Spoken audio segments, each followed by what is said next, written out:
दृष्ट्वा तु पाण्डवानीकं व्यूढं दुर्योधनस्तदा आचार्यम् उपसंगम्य राजा वचनम अब्रवीत।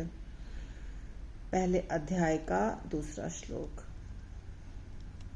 संजय बोल रहे हैं ये श्लोक, क्योंकि धृतराष्ट्र ने पूछा था संजय से कि मेरे पुत्र और पांडु के पुत्र युद्ध भूमि में क्या कर रहे हैं।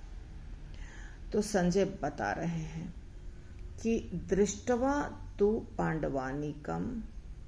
यहाँ देखिए, ये दृष्टवा तु व्यूढ़म राजा, ये सब सिंपल शब्द हैं, एक एक शब्द हैं, पर यहाँ दो शब्द मिले हुए हैं, यहाँ दो शब्द मिले हुए हैं, यहाँ दो शब्द और यहाँ भी दो शब्द। पांडव अनीकम, अनीकम का अर्थ होता है सेना। दुर्योधन तदा, दुर्योधन उसके बाद, तदा। आचार्यम उपसंगम्य, दो शब्द, उपसंगम्य अर्थात उनके नजदीक। आचार्यम उपसंगम्य, आचार्य के नजदीक जाकर। वचनम अब्रवीत, वचन बोला। तो ये राजा किसके लिए आया है? दुर्योधन के लिए। दुर्योधन जब पांडव के सेना के व्यूह को देखता है, व्यूढ़म अर्थात व्यू रचना जो की गई है उसको जब देखता है, पांडव और पांडव की सेना और उसकी व्यू रचना को दुर्योधन देखता है, तब, तदा, उस समय वो क्या करता है? आचार्यम उपसंगम्य, आचार्य के पास जाता है जो द्रोणाचार्य हैं। ठीक है, दो शब्द हैं, आचार्यम उपसंगम्य। यहाँ दो शब्द, पांडव अनीकम, पांडव की सेना। तब वो वचनम अब्रवीत, कुछ बोलता है, कुछ वचन बोलता है जो अगले श्लोक में होगा। तो यहाँ संजय शुरू कर रहे हैं बताना कि युद्ध भूमि में आपका पुत्र दुर्योधन जब पांडव के सेना को देखता है, पांडव के व्यू रचना को देखता है, पांडव की सेना के व्यू रचना को देखता है, तो अपने आचार्य यानी गुरु के पास जाता है, जिनका नाम है द्रोणाचार्य। ठीक है, मुझे लगता है समझ में आ गया होगा। दृष्टवा यानी देखकर, जब देखता है तब। तो ये हो गया दूसरा श्लोक। तीसरे श्लोक में है पश्यताम पांडुपुत्राणाम आचार्य महतीम चमूम व्यूढ़ाम द्रुपद पुत्रेण तव शिष्येन धीमता।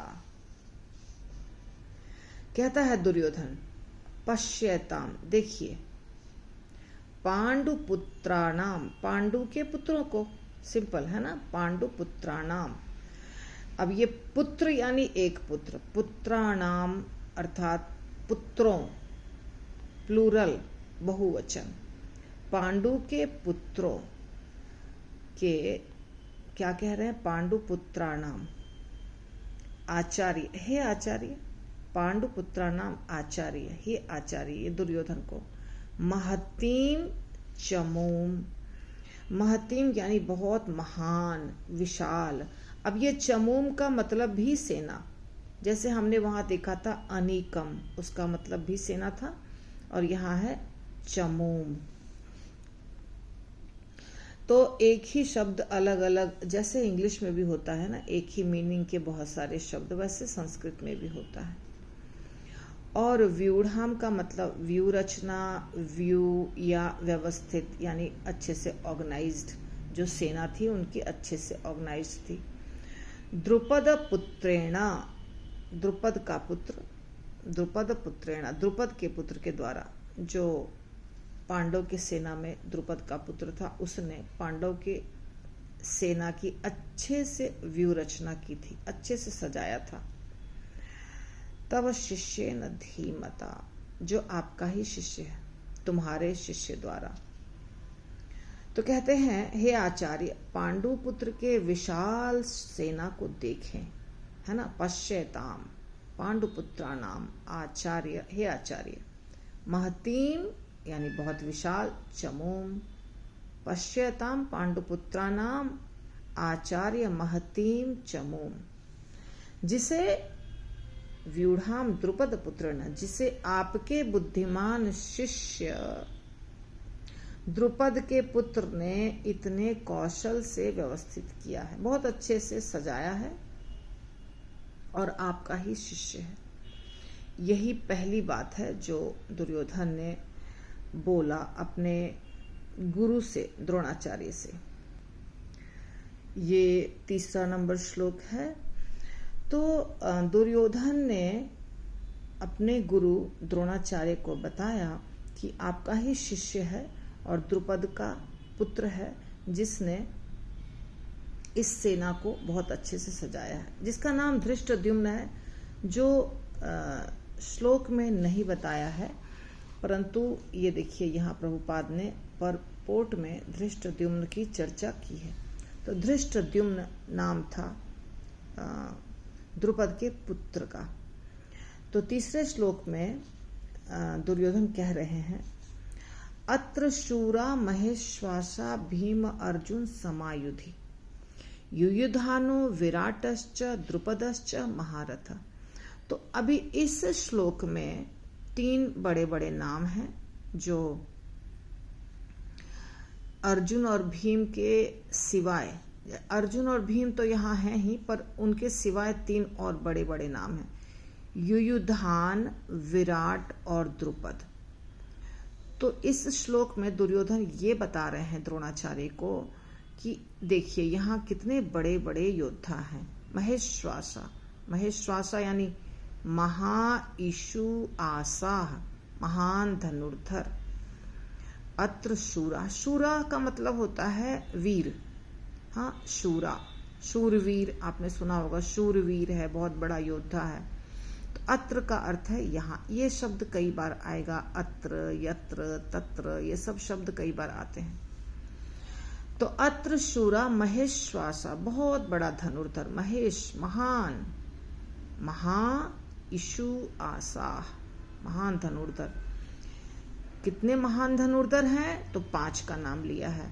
भीम अर्जुन, भीम और अर्जुन तो हो ही गए, और समाह, समाह का मतलब उनके समान, भीम अर्जुन के समान, जो युद्ध में लड़ने वाले हैं, युद्धि, भीम अर्जुन समायुधि। वो कौन कौन है?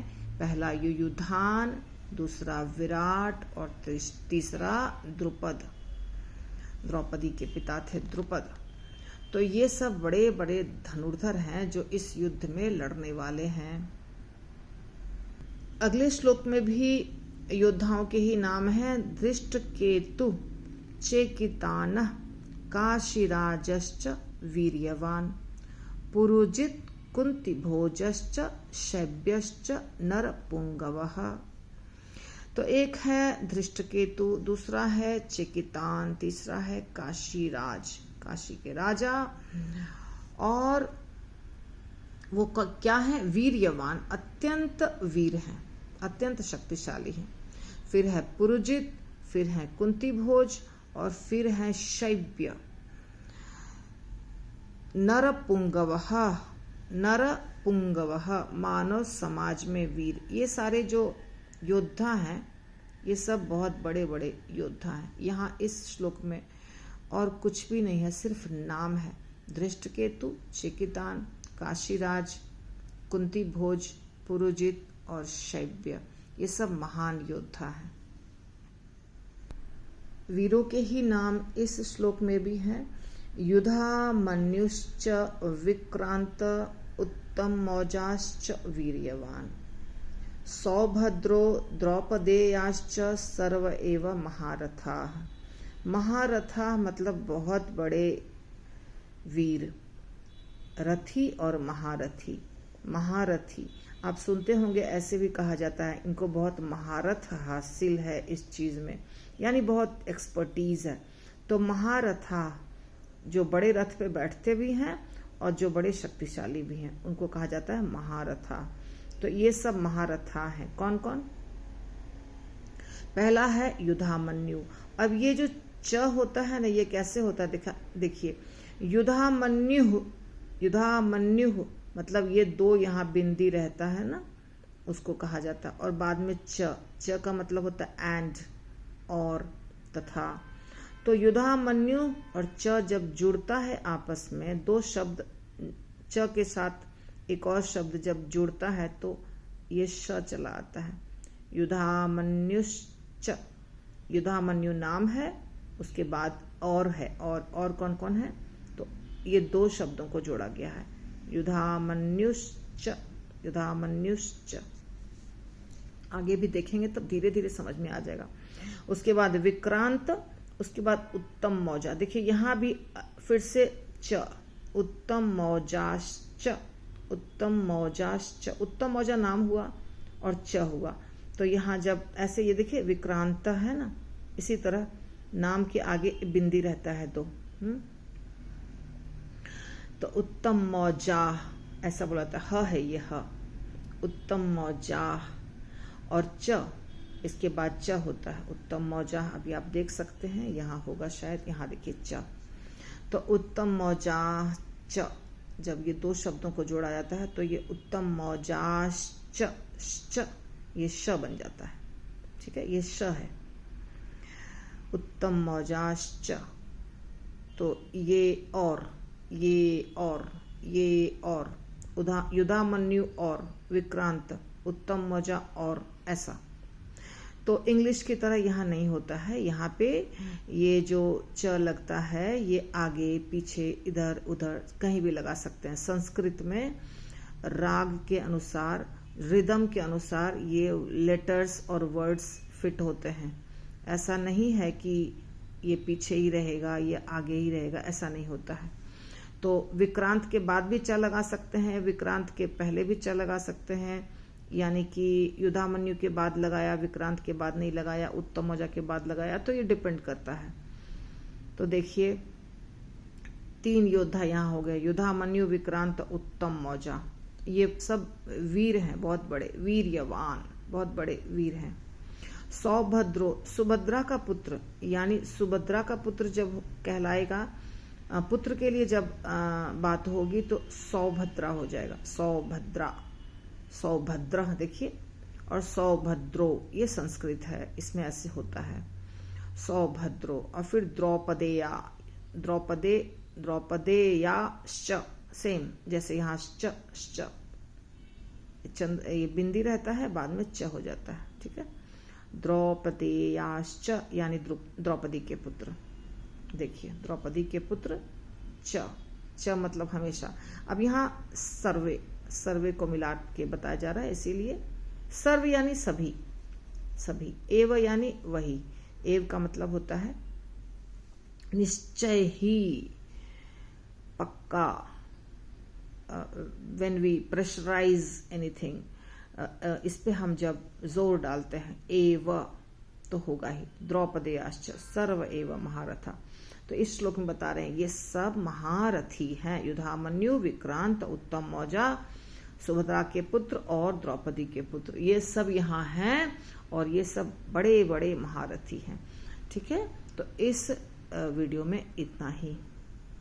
तो लास्ट श्लोक हो गया आपका 6ठा नंबर, 2 नंबर से 6 नंबर तक आज का श्लोक है, जिसमें पांडव के सेना का कुछ नाम आया है, उनके सेना के वीरों का कुछ नाम आया है जो दुर्योधन ने बताया है अपने गुरु द्रोणाचार्य को।